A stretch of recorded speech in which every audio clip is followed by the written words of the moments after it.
Hello friends, welcome to you study के इस video में हम पढ़ेंगे पॉलिटेक्निक फिजिक्स, जिसमें आज का हमारा टॉपिक है प्रतिबल विकृति और हुक का नियम और यंग का प्रत्यास्थता गुणांक।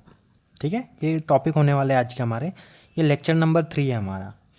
यदि आपको कोई भी सब्जेक्ट से रिलेटेड कोई भी हेल्प चाहिए तो इस व्हाट्सअप नंबर को मुझे व्हाट्सअप कर देना, आपका नाम, कॉलेज का नाम और फिर उसके बाद आपका जो भी डाउट है वो लिख के भेज देना।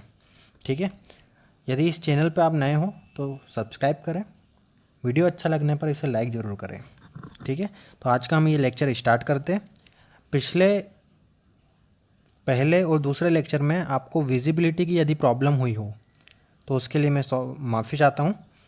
इस लेक्चर से मैं कोशिश करूँगा कि वो प्रॉब्लम आपको नहीं होंगी। ठीक है, तो बढ़ते हैं हम हमारे लेक्चर की तरफ। ये प्रत्यास्थता हम पढ़ेंगे पहले। प्रत्यास्थता क्या है?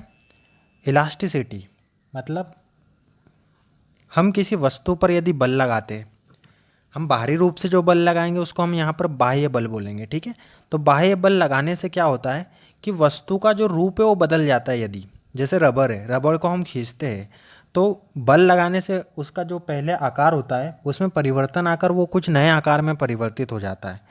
तो हम जो बाह्य बल लगा रहे हैं उसको हम बोलते हैं विरूपक बल। ठीक है, जिससे रूप में परिवर्तन हो गया तो उस बल को क्या बोलेंगे? हम विरूपक बल कहेंगे। ठीक है, ऐसा बल जिसके कारण, जिसको लगाने से उसके वस्तु के रूप में परिवर्तन हो गया, तो इसलिए हम क्या बोलेंगे? उसको विरूपक बल बोलेंगे। ठीक है, अब प्रत्यास्थता क्या है? प्रत्यास्थता किसी पदार्थ का गुण होता है। कौन सा गुण? विरूपक बल लगाने से जब उसमें परिवर्तन होगा उस पदार्थ में, तो वो अपनी पूर्व अवस्था में आ जाएगा। मतलब वो परिवर्तन का विरोध करेगा।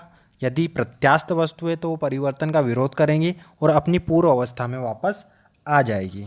ठीक है, जैसे जब हम रबर को खींचते हैं तो उसकी लंबाई बढ़ जाती है, लेकिन रबड़ को छोड़ने पर उसकी लंबाई अपनी पूर्वावस्था में आ जाती है, तो हम बोलते हैं कि प्रत्यास्थ है, वो इलास्टिक, रबर जो है वो इलास्टिक है। ठीक है, प्रतिबल, इसके बाद आता है प्रतिबल। तो जब हम इसको और समझते थोड़ा सा, कि जब हम किसी वस्तु पर बल लगाते हैं तो वस्तु के आकार में परिवर्तन हुआ, अब वो वापस अपनी पूर्वावस्था में कैसे आ रही है? ये तो अंदर यदि कोई बल लग रहा होगा उसको वापस अपनी पूर्वावस्था में लाने के लिए, तभी तो आ पाएंगी ना वो। तो हर वस्तु में आंतरिक बल कार्य करते हैं उसे अपनी पूर्व अवस्था में लाने के लिए। ठीक है, क्या होता है? हर वस्तु में आंतरिक बल कार्य करते हैं, आंतरिक प्रतिक्रिया होने लगती है जिसके कारण वह अपनी पूर्व अवस्था में वापस आ जाता है। ठीक है, तो वो जो आंतरिक प्रतिक्रिया है पूर्वावस्था में लाने के लिए, उस आंतरिक प्रतिक्रिया को बोला जाता है प्रत्यानयन बल। हर बल का यहाँ पर नाम दिया जाएगा। विरूपक बल क्यों बोला था? क्योंकि उसके रूप में परिवर्तन हो रहा था, इसलिए विरूपक बल। यहाँ पर प्रत्यानयन बल किसको क्यों बोला है? क्योंकि वो आंतरिक प्रतिक्रिया बल है जिसके कारण वस्तु अपनी पूर्व अवस्था में वापस आ रही है, तो उसको हम बोलेंगे रीस्टोरिंग फोर्स। इंग्लिश में समझ में आ जाएगा, रिस्टोर कर रहा है उसको, वापस अपनी पूर्व अवस्था में ला रहा है, इसलिए उसको क्या बोला हमने? प्रत्यानयन बल या रिस्टोरिंग फोर्स। ठीक है, अब प्रतिबल क्या होता है? वस्तु की अनुप्रस्थ काट के इकाई क्षेत्रफल में, एकांक क्षेत्रफल में कार्य करने वाला प्रत्यानयन बल प्रतिबल कहलाता है। क्या परिभाषा हो गई? एकांक क्षेत्रफल में कार्य करने वाला प्रत्यानयन बल प्रतिबल कहते हैं। अब फिजिक्स में हमेशा याद रखना कि जब भी हम एकांक शब्द का उपयोग करेंगे, इकाई शब्द का उपयोग करेंगे, तो उसी चीज़ को हम बटे में ले लेंगे। ठीक है, उसको हम क्या ले लेंगे? हर में ले लेंगे, डिनोमिनेटर में उसको लिख देंगे। ठीक है, तो हमने क्या किया यहाँ पर? प्रतिबल किसको बटे में लेना है? इकाई क्षेत्रफल बोला था, तो जो क्षेत्रफल रहेगा उसको हम ले लेंगे बटे में। इसका मतलब है कि क्षेत्रफल आ जाएगा बटे में, और क्या काम कर रहा है? बल कार्य कर रहा है, इकाई क्षेत्रफल पर कार्य करने वाला बल। तो इसको हम ऐसे पढ़ेंगे, इकाई क्षेत्रफल पर कार्य करने वाला बल। ठीक है, जो भी इकाई रहेगा उसको नीचे, और ऊपर जो कार्य कर रहा है बराबर में क्या आ जाएगा? प्रतिबल। यहाँ पर जो बल है वो कौन सा बल है? प्रत्यानयन बल है। और जो क्षेत्रफल है वो कौन सा है? अनुप्रस्थ काट का क्षेत्रफल है। ठीक है, अब ये जो प्रतिबल होते हैं ये 3 प्रकार के होते हैं। कौन कौन से प्रतिबल होते हैं? पहला होता है अनुदैर्ध्य प्रतिबल, दूसरा होता है अभिलंब प्रतिबल, और तीसरा होता है अपरूपण प्रतिबल। ठीक है। अब यहाँ पर ये ध्यान रखना कि जब भी अनुधेर्य नाम की कोई चीज़ आपको पढ़ने को मिलेगी तो अनुधेर्य का सीधा सा संबंध उसकी लंबाई से होता है। अनुधेर्य मतलब क्या है? लंबाई। ठीक है, आगे बढ़ते हैं हम। अब इनको अच्छे से डिटेल में हम जानते हैं कि अनुधेर्य मतलब क्या। ठीक है, तो अनुधेर्य प्रतिबल मतलब लॉन्गिट्यूडनल स्ट्रेस। प्रतिबल को इंग्लिश में बोला जाता है स्ट्रेस। तो लॉन्गिट्यूडनल स्ट्रेस क्या होंगी? जब बल वस्तु की लंबाई के अनुदिश लगाया जाता है। मैंने बताया आपको अनुधेर्य मतलब क्या होता है? लंबाई से संबंध होता है। तो जब बल को वस्तु की लंबाई के अनुदिश लगाया जाता है तो उससे क्या होगा? उसकी वस्तु की केवल लंबाई में परिवर्तन होता है। ऐसे बल को अनुधेर्य प्रतिबल कहते हैं। ऐसे बल को क्या कहते हैं हम? अनुधेर्य प्रतिबल कहते हैं। ठीक है, अब जनरल सी बात है कि जब हम किसी वस्तु की लंबाई में परिवर्तन करते हैं तो उसका जो क्षेत्रफल है उसमें कमी आ जाती है। मान लो एक मोटा तार है, उसको हम खींच रहे हैं तो वो पतला हो जाएगा। लंबाई तो बढ़ेगी लेकिन वो पतला हो जाएगा। तो हम मोटाई में परिवर्तन चाहते थे क्या? नहीं चाहते थे, लेकिन फिर भी ये परिवर्तन हुआ है। इस परिवर्तन को, इस प्रतिबल को या इस विकृति को हम क्या बोलेंगे? पार्श्विक विकृति कहते हैं। ठीक है, इसको मैं आगे आपको पढ़ाऊंगा। अभी बस आप इतना ध्यान रखिए कि अनुधेर्य प्रतिबल क्या होता है। लंबाई में बल लगाया है तो लंबाई के अनुदिश बल लगाने से लंबाई में परिवर्तन हो रहा है, तो ऐसा प्रतिबल अनुधेर्य प्रतिबल कहलाता है। ठीक है, अभिलंब प्रतिबल, बाह्य बल वस्तु के पृष्ठ के लंबवत लगाना है हमें। ठीक है, बाह्य बल को क्या करना है? वस्तु के पृष्ठ के लंबवत लगाना है, जिससे वस्तु का क्या बदलेगा? आयतन बदलेगा। ऐसे बल को हम क्या कहेंगे?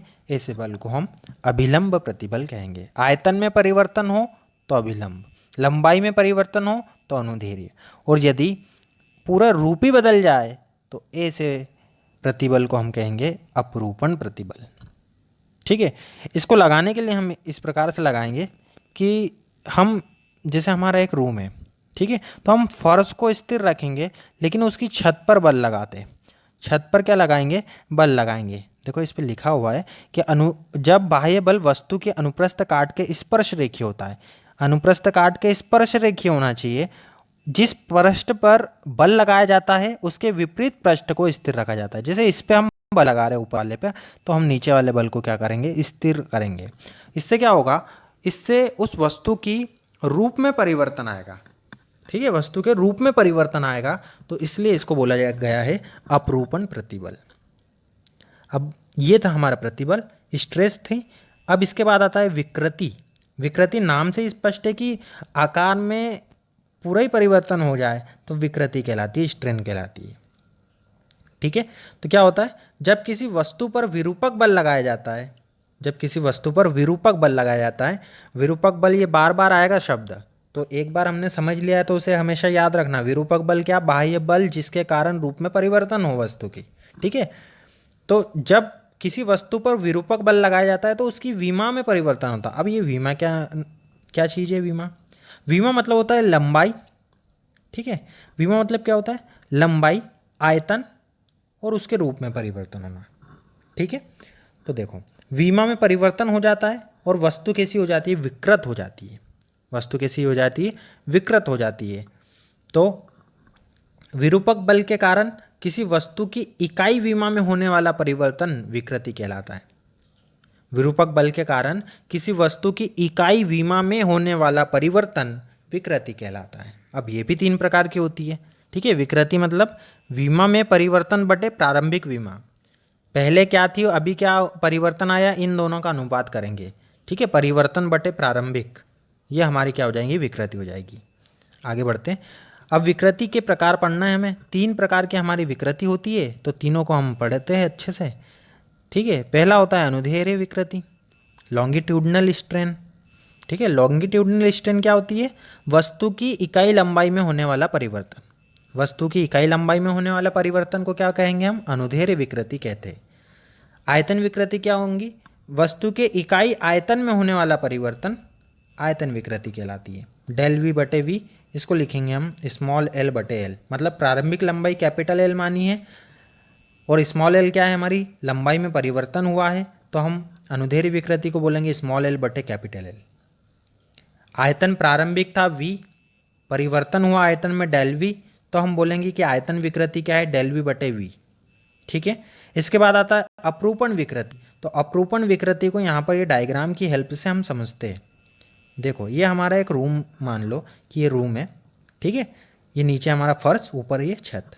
तो हमें क्या करना है, ये फर्श को हमने क्या करा है, स्थिर रखा है, लेकिन छत पर बल लगाया है इस दिशा में बल लगाया है। तो ये वाला जो पृष्ठ था ये कहाँ आ गया है, ये यहाँ पर आ गया है, और ये वाला कहाँ आ गया है, यहाँ पर आ गया है। तो ये जो दीवारें हैं ये भी परिवर्तन हो जाएगा। अब ये दीवारें कहाँ जाएगी, यहाँ पर आ जाएगी। ठीक है, एक मिनट, ये जो दीवारें हैं ये पहले यहाँ पर थी, अब ये दीवार कहाँ पर आ जाएगी, ये दीवार जो है ये यहाँ पर आ जाएगी। पेन चेंज कर दिया मैंने। ठीक है, ये पहले जो दीवार थी यहाँ पर, अब ये दीवार नई कौन सी हो जाएगी, ये ब्लू वाली जो है हमारी नई साइड हो गई दीवार की, और रेड वाली जो है ये पहले की साइड है। ठीक है, ये वाली जो साइड है ये पहले की है। ठीक है, अब देखो रेड और ये ब्लू के बीच में एक आपको ये गैप जो दिख रहा है, ये वाला जो गैप दिख रहा है, यहाँ पर एक कोण बनेगा। ये ऐसा बन गया, तो यहाँ एक कोण बनेगा जिसको हम थीटा बोल रहे हैं। ठीक है, ये जो कोण है इसको हम बोलेंगे कि हमारी कौन सी विकृति है, ये अपरूपण विकृति है। ठीक है, अब पढ़ते हैं, जब किसी वस्तु पर इसकी सतह के समांतर, सतह मतलब नीचे वाली, उसके समांतर मतलब ऊपर विरूपक बल लगाया जाता है, जिससे कि उसका आयतन स्थिर रहता है किंतु उसके रूप में परिवर्तन हो जाता है, तो इस स्थिति में उत्पन्न विकृति अपरूपण विकृति कहलाती है। इसे हम किससे दर्शाते हैं, इसे हम फाई से दर्शाते हैं। तो हमने क्या पढ़ा, हमने प्रतिबल पढ़ा, सबसे पहले हमने विकृति पढ़ी, फिर प्रतिबल भी 3 प्रकार का था, अनुदैर्ध्य प्रतिबल, अभिलंब प्रतिबल और अपरूपण प्रतिबल। इसके बाद हमने पढ़ी विकृति। विकृति भी 3 प्रकार की पढ़ी, अनुदैर्ध्य विकृति, आयतन विकृति और अपरूपण विकृति। अब हम पढ़ेंगे हुक का नियम। और देखो ये विकृति और प्रतिबल का एक एक करके बटे में लिखते जाएंगे और एक नया प्रत्यास्था गुणांक हमको मिलता जाएगा, देखना। ठीक है, आगे देखते हैं। हुक का नियम क्या था, हुक का नियम सबसे पहले किसने दिया, हुक का नियम दिया था रॉबर्ट हुक ने। किसने दिया, रॉबर्ट हुक ने। कब दिया था भाई, 1678 में, 1678 में दिया था। ठीक है, कब दिया था, 1678 में दिया था इन्होंने। और नियम क्या बोलता है कि प्रत्यास्था की सीमा में, किसमें, प्रत्यास्था की सीमा में जो प्रतिबल होता है वो विकृति के समानुपाती होता है। क्या, प्रतिबल विकृति के समानुपाती होता है प्रत्यास्था की सीमा में, प्रत्यास्था की सीमा में प्रतिबल विकृति के समानुपाती होता है।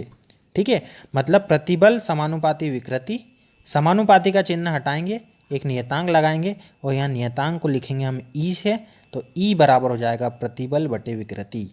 ई बराबर क्या हो जाएगा, प्रतिबल बटे विकृति। इस ई को हम बोलते हैं प्रत्यास्था गुणांक। क्या बोलेंगे, ई को, प्रत्यास्था गुणांक। अब यहाँ पर एक शब्द आया था प्रत्यास्था की सीमा। अब ये प्रत्यास्था की सीमा क्या होती है कि जब किसी वस्तु पर विरूपक बल लगाया जाता है तो उसके आकार या रूप में परिवर्तन होता है, किंतु जब विरूपक बल को हटा लिया जाता है तो यह अपनी पुनः प्रारंभिक अवस्था में आ जाती है। यदि हम इस विरूपक बल को धीरे धीरे बढ़ाएं तो एक सीमा ऐसी आती है जबकि विरूपक बल के कारण वस्तु में स्थायी परिवर्तन आ जाता है। मतलब हमने रबर को खींचना स्टार्ट किया, खींचे खींचे खींचे, अब एक स्थिति ऐसी आ जाएगी कि वो टूटने वाला होगा, तो बस वहीं पर हमें रुक जाना है और जहाँ तक हम उसे खींच कर ले गए वही सीमा उसकी प्रत्यास्था की सीमा रहेंगी। उसके बाद वो टूट जाएगा। उसके बाद क्या हो जाएगा, टूट जाएगा, मतलब हमने प्रत्यास्था की जो सीमा थी उसके पार चले गए हम। ठीक है ना, मतलब स्थायी परिवर्तन आ जाएगा वस्तु में, समझ गए। तो ये थी हमारे प्रत्यास्था की सीमा, कि एक सीमा होती है वस्तु के वापस आने की, पूर्व अवस्था में वापस आने की एक सीमा होती है। यदि इस सीमा के बाहर चले गए तो वस्तु अपनी पूर्व अवस्था में नहीं आएंगी। ठीक है, हुक का नियम समझ गए, प्रतिबल समानुपाती विकृति। और इसके पहले हमने प्रतिबल पढ़ा 3 प्रकार के, विकृति पढ़ी 3 प्रकार की। अब हमने हुक का नियम पढ़ा। नियम क्या बोलता है कि प्रतिबल समानुपाती होता है विकृति के।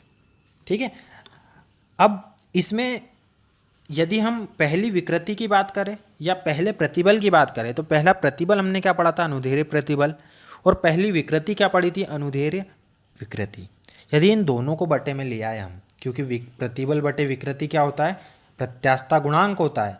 अब हमने क्या किया, अनुदैर्ध्य प्रतिबल बटे अनुदैर्ध्य विकृति कर दी, तो ये भी प्रत्यास्थता गुणांक होगा, लेकिन इसको साइंटिस्ट यंग ने दिया था, तो इसलिए हम इसको क्या बोलते हैं, यंग प्रत्यास्थता गुणांक। क्या बोलेंगे, यंग प्रत्यास्थता गुणांक। अब इसको आइए देखते हैं, बहुत ही अच्छा सा टॉपिक है ये, इसको देखते हैं हम, ठीक है। प्रत्यास्थता सीमा के अंतर्गत अनुदैर्ध्य प्रकृति प्रतिबल और अनुदैर्ध्य विकृति के अनुपात को यंग प्रत्यास्थता गुणांक कहते हैं। इसे y से दर्शाते हैं। यंग काय से स्टार्ट होगा, y से, तो y से दर्शाते हैं इसको, ठीक है। अब हमने इसे थोड़ा सा इसका व्यंजक करना है, तो इसको लिए हम क्या करते हैं, एक तार मानते हैं। L लंबाई का एक तार है हमारा, ये देखो, ये L लंबाई का एक तार हमने मान लिया है, ठीक है। इस पर हमने mg एक भार को लटकाया है, तो भार लटकाने से क्या होगा, ये तार थोड़ा सा खींच जाएगा, ठीक है। तो इसकी लंबाई में क्या हो जाएगी, वृद्धि हो जाएगी। कितनी वृद्धि हुई, स्मॉल एल की वृद्धि हुई। कितनी वृद्धि हुई, स्मॉल एल की वृद्धि हुई। यही सब चीज़ें यहाँ पर लिखी हुई है। माना किसी तार की लंबाई एल है तथा अनुप्रस्थ काट का क्षेत्रफल कैपिटल ए है। यदि तार पर m द्रव्यमान का भार लटकाया जाता है, जिससे तार की लंबाई l प्लस स्मॉल एल हो जाती है, तब तार पर लगाया गया बल, तो बल क्या होता है, F equal to m g होगा। नीचे की तरफ लगने वाला बल हमेशा mg होता है। इसको हम भार भी बोलते हैं ना, W से भी दर्शाते हैं, W बराबर भी mg होता है और F बराबर mg होता है, ठीक है। तो ये जो बल लग रहा है F equal to m g, भार मतलब क्या, बल ही तो लग रहा है नीचे की तरफ, वही तो खींच रहा है ना तार को, तो F equal to m g. अब तार की लंबाई में वृद्धि कितनी हुई, इसके कारण स्मॉल एल हुई तार की लंबाई में वृद्धि। अनुदैर्ध्य प्रतिबल हो जाएगा F बटे द्रव्यमान बटे क्षेत्रफल होता है, सॉरी बल बटे क्षेत्रफल होता है। अब बल लग रहा है यहाँ पर क्या, mg, ठीक है। और क्षेत्रफल क्या हो जाएगा, ये तार है, तार होता है जो वृत्ताकार, तो इसलिए हम इसको क्या लिखेंगे, पाई आर स्क्वायर। क्या लिखेंगे, पाई आर स्क्वायर। क्षेत्रफल हो जाएगा पाई आर स्क्वायर, तो mg बटे पाई आर स्क्वायर हमारा क्या आ जाएगा, mg बटे पाई आर स्क्वायर, ठीक है। ये हमारा आ गया प्रतिबल। अब यदि विकृति की बात करें, तो लंबाई में परिवर्तन बटे प्रारंभिक लंबाई, तो स्मॉल एल बटे कैपिटल एल। ये हो गया यंग प्रत्यास्थता गुणांक। अनुदैर्ध्य प्रतिबल बटे अनुदैर्ध्य विकृति, F बटे ए बटे स्मॉल एल बटे एल। अब ये जो बल लगेगा वो mg लग रहा है, क्षेत्रफल है पाई आर स्क्वायर, स्मॉल एल बटे कैपिटल एल। अब जब मैथ्स की एक चीज़ है कि जब चार चीज़ें एक दूसरे के बटे में रहती है, तो उसको कैसे सॉल्व किया जाता है, ऊपर वाले को लिखो mg बटे पाई आर स्क्वायर और नीचे वाले को उल्टा करके गुणा कर दो। उल्टा करो तो स्मॉल एल ऊपर था तो कैपिटल एल ऊपर आ जाएगा, स्मॉल एल नीचे आ जाएगा और बीच में दोनों का गुणा, इस प्रकार से, और इनको साथ में मिला के हमने लिख दिया। तो ये हमारा आ गया यंग प्रत्यास्थता गुणांक। y is equal to m g l बटे पाई आर स्क्वायर है, ठीक है। ये याद रखना है, क्या हो गया, y is equal to m g l बटे पाई आर स्क्वायर, और इसका जो मात्रक होता है वो न्यूटन पर मीटर स्क्वायर होता है, ठीक है। आगे बढ़ते, अगला प्रत्यास्थता गुणांक आता है हमारा आयतन प्रत्यास्थता गुणांक। अब हमारा दूसरा विकृति और दूसरा प्रतिबल क्या था, अभिलंब प्रतिबल और अभिलंब विकृति थी। इन दोनों का जो अनुपात रहेगा यही हमारा आयतन प्रत्यास्थता गुणांक कहलाएगा, ठीक है। अभिलंब प्रतिबल P से दर्शाया और आयतन विकृति क्या हो जाएगी, V बटे V, ठीक है। तो PV बटे V, ये हमारा न्यूटन पर मीटर स्क्वायर, इसका भी मात्रक हो जाएगा। और दृढ़ता गुणांक मतलब तीसरा प्रतिबल बटे तीसरी विकृति, अपरूपण प्रतिबल बटे अपरूपण विकृति, इसको हम ईटा से दर्शाते हैं। क्या हो गया, ये ईटा से दर्शाते हैं इसको, ठीक है। F बटे ए प्रतिबल हो जाएगा, बटे में आएगा थीटा, क्योंकि अपरूपण विकृति को हम थीटा से दर्शाते थे, F बटे ए, और थीटा बराबर क्या हो जाएगा, x बटे एल, ठीक है। तो ईटा बराबर आ जाएगा हमारा आंसर, ईटा बराबर हमारा आंसर आ जाएगा ये ए, ये यहाँ पर फिर से वही गुणा वाला कॉन्सेप्ट आ जाएगा, ठीक है। मैं करके बता देता हूँ एक और बार आपको, तो और क्लियर हो जाएगा, ठीक है। F बटे में a इंटू एल ऊपर चले जाएगा और x नीचे, तो एफ एल बटे x है, ठीक है। इस प्रकार से आपको करना है न्यूटन पर मीटर स्क्वायर। अब आगे बढ़ते हैं, इसके बाद आता है हमारा पॉइजन निष्पत्ति। पॉइजन निष्पत्ति क्या होती है, प्रत्यास्थता की सीमा में पार्श्विक विकृति तथा अनुधेय विकृति की निष्पत्ति सदैव नियत होती है, जिसे पॉइजन निष्पत्ति कहते हैं। ठीक है, इसे हम सिग्मा से दर्शाते हैं। पार्श्विक विकृति क्या होती है? पार्श्विक विकृति मैंने बताया आपको कि लंबाई में परिवर्तन कर रहा है, लेकिन उसका जो मोटाई है उसमें भी परिवर्तन हो जा रहा है, तो इसको क्या बोलते हैं? हम पार्श्विक विकृति बोल रहे हैं। वो परिवर्तन हम नहीं चाहते, वो ऐसे ही हो जा रहा है, तो इसको बोलते हैं पार्श्विक विकृति, और ये होंगी अनुधेय विकृति। ठीक है, पॉलिटेक्निक में लेटरल एंट्री होती है ना, एक पार्श्विक एंट्री बोलते हैं उसको। ठीक है, साइड से एंट्री होना। ठीक है, तो ये हो जाएंगे हमारी पॉइजन निष्पत्ति। क्या हो जाएगी? पार्श्विक विकृति और अनुधेय विकृति का अनुपात। ठीक है, इसका मान जो होता है वो -1 से 0.5 तक होता है। क्या होता है मान? -1 से 0.5। लेकिन प्रैक्टिकली व्यवहार में इसका मान 0 और ऋणात्मक नहीं हो सकता। 0 और ऋणात्मक नहीं हो सकता इसका मान, मतलब 0.1 से 0.5 ही हो सकता है। ठीक है, अब आगे बढ़ते हैं। अब एक क्वेश्चन है जो बहुत पूछा जाता है कि स्टील रबड़ की अपेक्षा अधिक प्रत्यास्थ है, क्यों? ठीक है, प्रत्यास्थता का सीधा संबंध किससे? यंग प्रत्यास्थता गुणांक से है। तो यंग प्रत्यास्थता गुणांक की मदद से ही हम इसे सिद्ध करते हैं। तो देखो, अधिकतर यह समझा जाता है कि रबर स्टील की अपेक्षा अधिक प्रत्यास्थ है, जबकि ऐसा नहीं है। रबर की अपेक्षा कौन प्रत्यास्थ है? स्टील अधिक प्रत्यास्थ है। उसे हम सिद्ध करेंगे। सिद्ध करने के लिए क्या करना है? एक एल लंबाई और आर त्रिज्या के 2 तार, एक स्टील का मानना है, एक रबर का मानना है। ठीक है, 2 तार लेना, लंबाई कितनी? एल और त्रिज्या रहेंगी स्मॉल आर। स्टील और एक रबर के तार लेना है। ठीक है, अब इन पर mg भार लटकाना है दोनों पर। ठीक है, तो दोनों की तार की लंबाई में वृद्धि होंगी ना, तो मान लो कि स्टील के लिए LS वृद्धि हुई और रबर में LR की वृद्धि हुई। ये S लगाया है स्टील के लिए और R लगाया है रबर के लिए। यंग प्रत्यास्थता गुणांक मान लो कि स्टील का YS है और रबर का YR है। ठीक है, तो YS बराबर क्या हो जाएगा? MgL बटे pi are square. Small L होता था तो यहाँ पर स्मॉल एल के लिए क्या लिखना है? LS लिखना है। और YR बराबर क्या हो जाएगा? MgL बटे पाई आर स्क्वायर LR हो जाएगा। अब इन दोनों को भाग दे देना है। क्या करना है? दोनों को भाग दे देना है। तो देखो भाग देने पर क्या मिलता है वो देखते हैं अपन। ठीक है, थोड़ा सा इसको जूम कर देता हूँ मैं। तो YS बटे YR, MgL बटे pi are square LS, MgL बटे पाई आर स्क्वायर LR। ठीक है, अब यहाँ पर भी 4 राशि आ गई, तो हम कैसा सॉल्व करते हैं? नीचे वाली राशि को पलट देंगे और गुणा कर देंगे।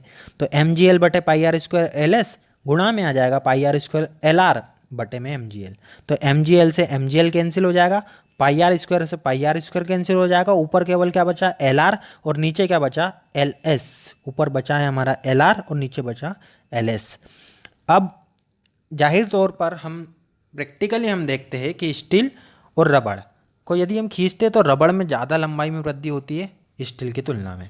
ठीक है, तो मतलब LR ज़्यादा है LS से। अब LR कहाँ है? ऊपर है, तो इसलिए यहाँ पर भी ऊपर वाला बड़ा रहेगा और नीचे वाला छोटा रहेगा। तो YS बड़ा रहेगा YR से। YS किसका था? YS था हमारा स्टील का, और YR किसका था? रबड़ का। इसका मतलब स्टील का प्रत्यास्थता गुणांक रबड़ से ज़्यादा होता है, तो इसका मतलब स्टील ज़्यादा प्रत्यास्थ है रबड़ की तुलना में। ठीक है, तो ये था हमारा आज का लेक्चर। उम्मीद करता हूँ कि ये लेक्चर आपको अच्छा लगा होगा, समझ में आया होगा। आपको ये लेक्चर कैसा लगा मुझे कमेंट करके ज़रूर बताएं।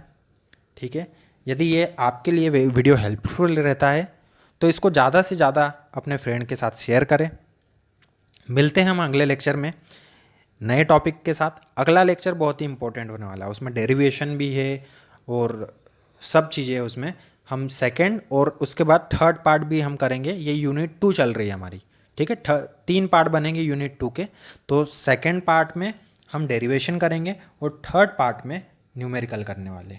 ठीक है, तो मिलते हैं अगले लेक्चर में। ठीक है, थैंक यू।